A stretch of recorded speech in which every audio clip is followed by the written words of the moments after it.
أعوذ بالله من الشيطان الرجيم. بسم الله الرحمن الرحيم.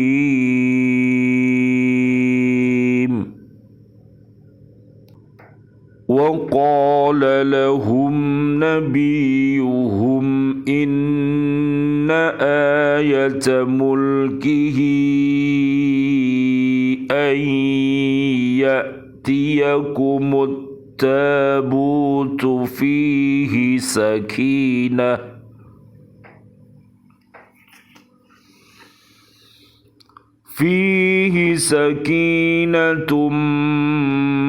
من ربكم وبقية مما ترك آل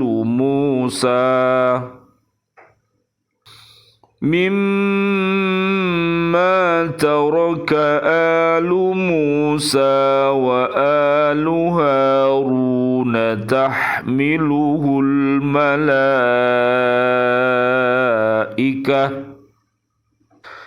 إن في ذلك لآية لكم إن كنتم mu'minin.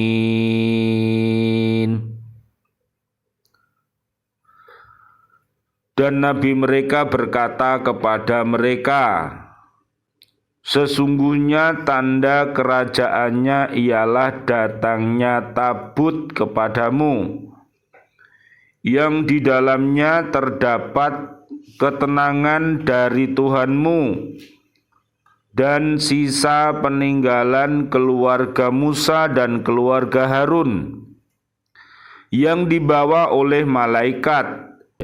Sungguh pada yang demikian itu terdapat tanda kebesaran Allah bagimu jika kamu orang beriman.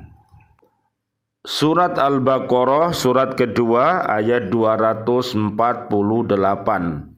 Bismillahi tawakkaltu 'alallah la haula wala quwata illa billahil aliyyil azim.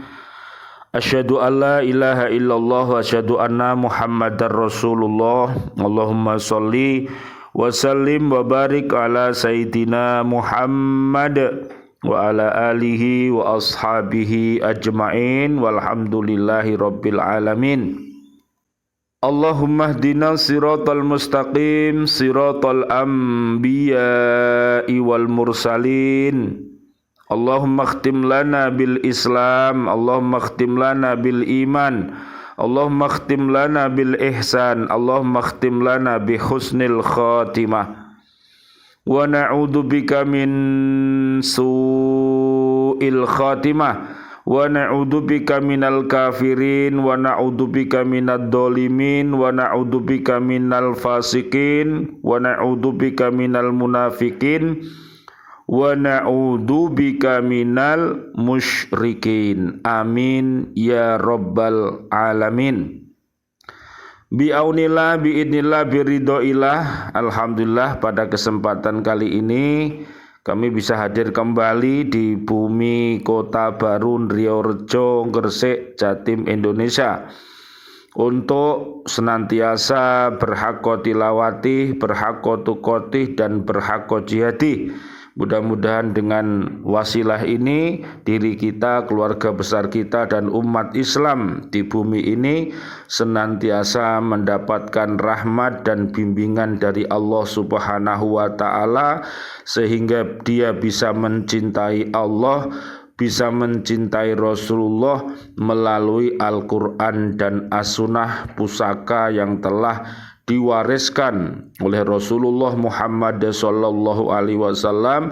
Allahumma sholli wa sallim alaih, kepada kita umatnya. Jadi pesannya Nabi Muhammad sallallahu alaihi wasallam, Allahumma sholli wa sallim alaih, untuk senantiasa berpegang teguh kepada Al-Quranul Karim dan As-Sunnah dengan cara kita membacanya, memahaminya, mengamalkannya, dan mendakwahkannya. Itu yang paling utama.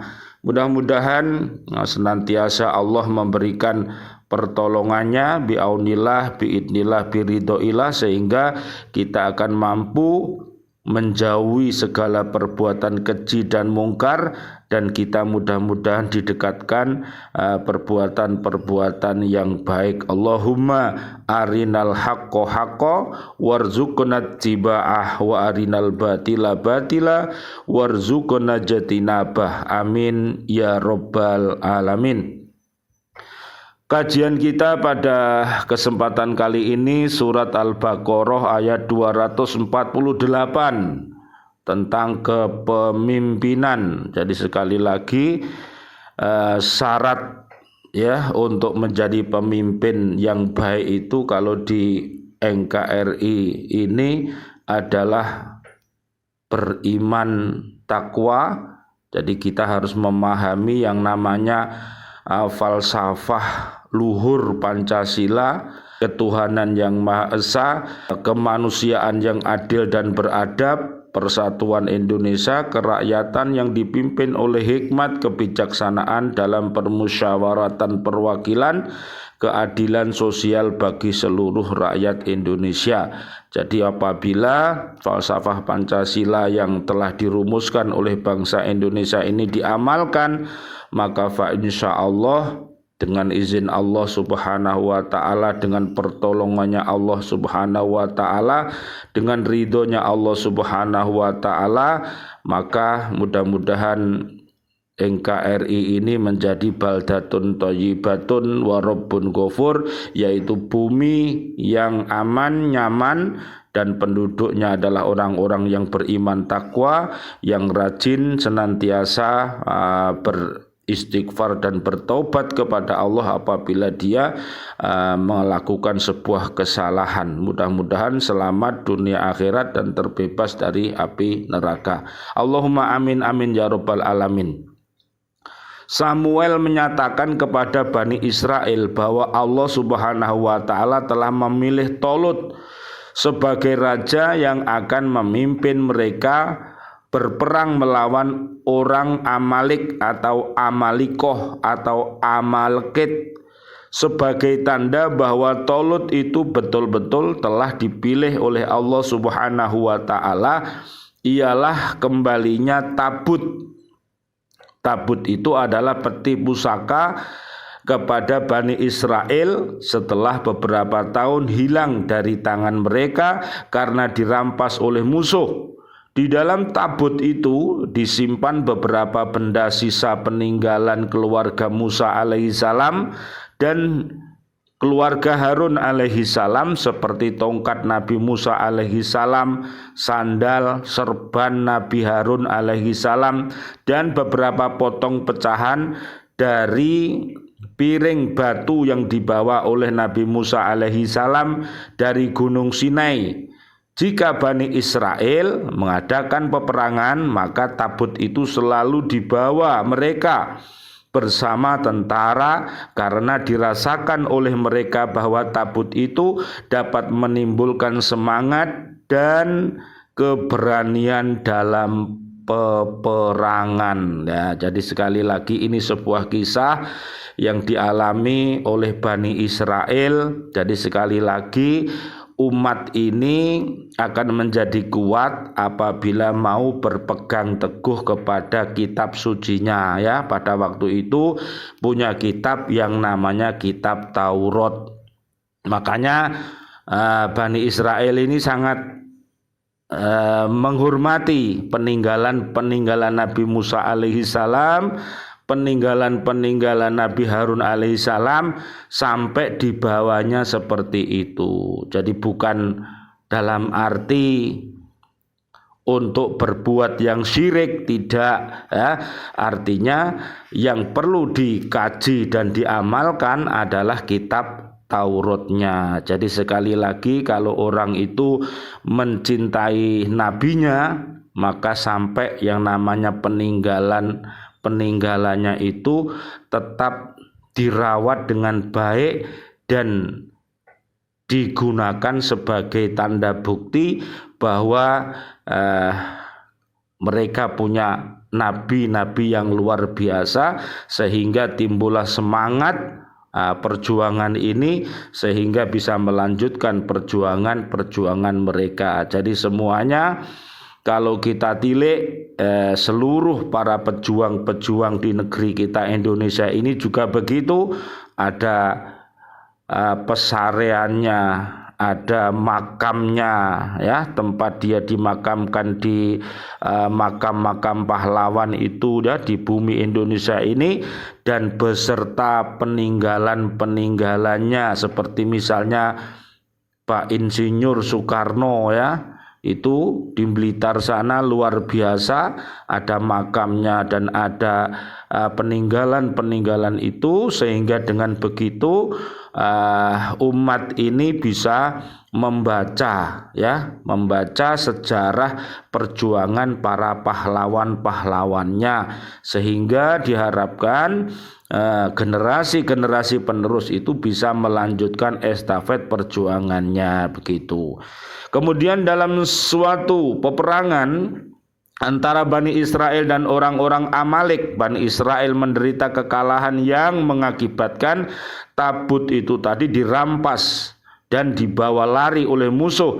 Setelah tabut itu berada beberapa lama di tangan orang-orang Amalek, tiba-tiba pada suatu masa Amalek itu ditimpa bermacam-macam malapetaka dan bencana seperti wabah tikus yang merusak tanam-tanaman dan berjangkitnya penyakit, sehingga mereka merasa sial dengan adanya tabut di tengah-tengah mereka. Mereka beranggapan bahwa malapetaka itu datangnya dari Tuhan Bani Israel yang membalas dendam kepada mereka. Lalu mereka mengembalikan tabut itu kepada Bani Israel dengan jalan menempatkan dalam sebuah pedati yang ditarik oleh 2 ekor sapi. Ternyata pedati itu dikemudikan oleh malaikat sehingga kembali lagi kepada Bani Israel. Kedatangan tabut itu tepat sekali waktunya dengan terpilihnya Tolut sebagai raja. Barulah Bani Israel tunduk dan menerima Tolut sebagai raja.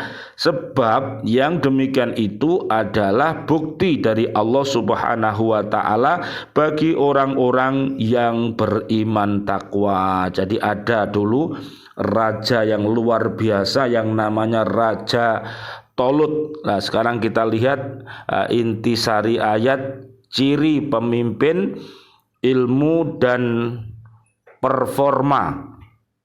Ketika Allah menjadikan Tolut sebagai seorang raja bagi kaumnya, orang-orang bertanya, mengapa dia yang menjadi raja padahal tidak memiliki harta kekayaan yang banyak dan melimpah, sementara di antara mereka masih banyak yang dianggap pantas untuk menjalankan kekuasaan karena mempunyai harta benda yang lebih banyak. Akan tetapi Allah Subhanahu wa ta'ala menganugerahkan kekuasaan itu kepada orang-orang yang Dia kehendaki. Demikian pula Dia akan mencabut kekuasaan dari seseorang yang dikehendaki pula, sebagaimana yang ditegaskan dalam surat Ali Imran ayat 26. Oleh sebab itu Allah memilih Tolut untuk memimpin kaumnya dan mempertahankan mereka dari ancaman Jalut dan tentaranya. Jadi pada waktu itu ada pemimpin yang baik namanya Tolut. Allah Subhanahu wa ta'ala memberikan anugerahnya kepadanya dengan wawasan dan pengetahuan tentang kepemimpinan yang luas dan badan serta penampilan yang mengagumkan. Jadi Raja Tolut itu luar biasa, gagah perkasa, dan dia juga wawasan ilmunya luar biasa, wawasan keagamaannya luar biasa, wawasan kebangsaannya juga luar biasa.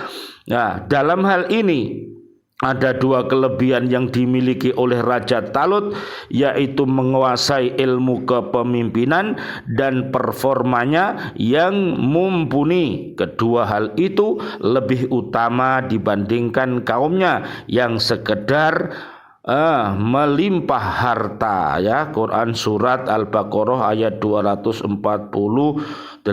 Jadi kalau kita berbicara tentang kepemimpinan, Allah Subhanahu wa taala sudah mengabadikan di dalam Al-Qur'an uswatun hasanah kita. Yang pertama adalah Nabi Ibrahim alaihi salam, dan yang kedua adalah Nabi Muhammad sallallahu alaihi wasallam. Allahumma sholli wa sallim alaih.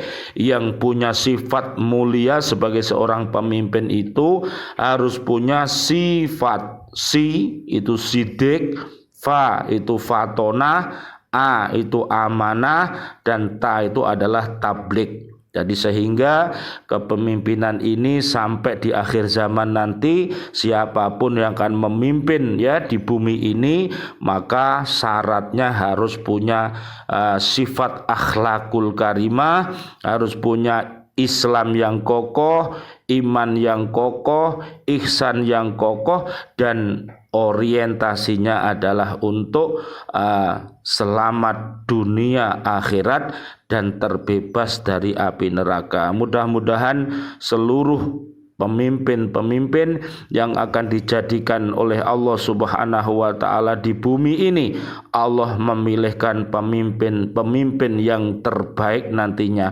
Amin amin ya rabbal alamin. Dan seluruh pemimpin yang sudah wafat, kaum mukminin mukminat, mudah-mudahan senantiasa warga bumi ini Allahumma anzilir rahmah wal magfirah wan nikmah wal jannah. Amin ya rabbal alamin.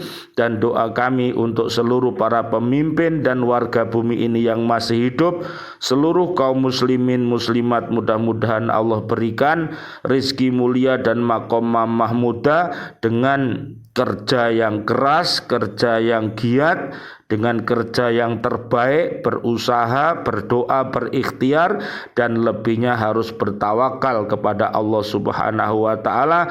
Mudah-mudahan mendapatkan panjang umur bil barokah wa bitaatillah, sihah wal afiyah wa husnul khotimah. Amin ya rabbal alamin. Rabbana dolamna anfusana wa illam taghfir lana wa tarhamna lanakunanna minal khasirin. Allahumma barik lana fi rajaba wa sya'bana wa balikna ramadana waghfir lana dunubana. Rabbana atina fid dunya hasanah wa fil akhirati hasanah wa qina adzabannar. Amin ya rabbal alamin. Wal afu minkum. Wassalamualaikum warahmatullahi wabarakatuh. Waalaikumsalam warahmatullahi wabarakatuh.